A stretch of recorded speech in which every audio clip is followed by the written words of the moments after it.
Let me thank you for convening this annual open debate today on the important theme of protection of civilians in armed conflict.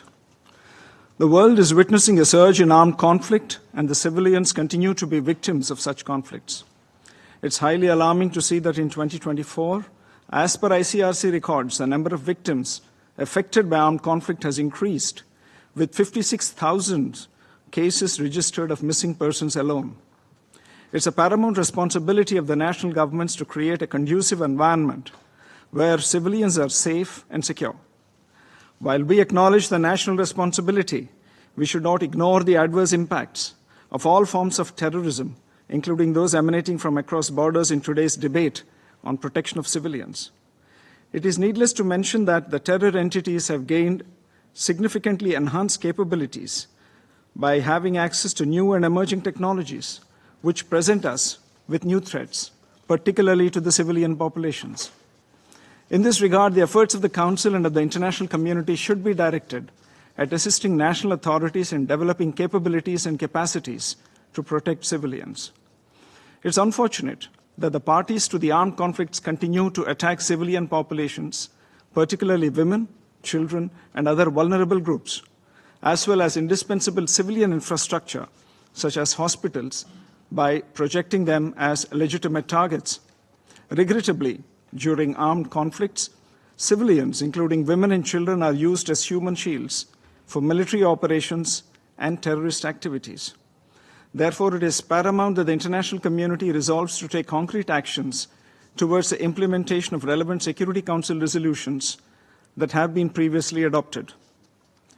Mr. President, any attack on civilians and humanitarian workers is a grave violation of international law, in particular international humanitarian law. The existing legal framework concerning the protection of civilians cannot be overlooked.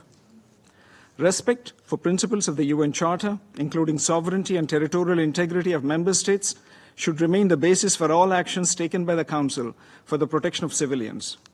A politically motivated decision to intervene in an armed conflict situation may have devastating consequences, including to the civilian population, and therefore must be prevented. Furthermore, any intervention must be proportionate and based on credible and verified threat perception. The Council and the international community must take necessary measures to ensure effective and timely protection of civilians, including their life, dignity, and rights. The core principles of humanity, neutrality, impartiality, and independence must continue to guide the operations of all humanitarian agencies and organizations. Mr. President, I am constrained to respond to the baseless allegations of the representative of Pakistan on a number of issues. First, India has experienced decades of Pakistani-sponsored terrorist attacks across our borders. This has ranged from the horrific 26/11 attack on the city of Mumbai to the barbaric mass murder of innocent tourists in Pahalgam in April 2025. The victims of Pakistani terrorism have been predominantly civilians, since its objective has been to attack our prosperity, our progress, and our morale.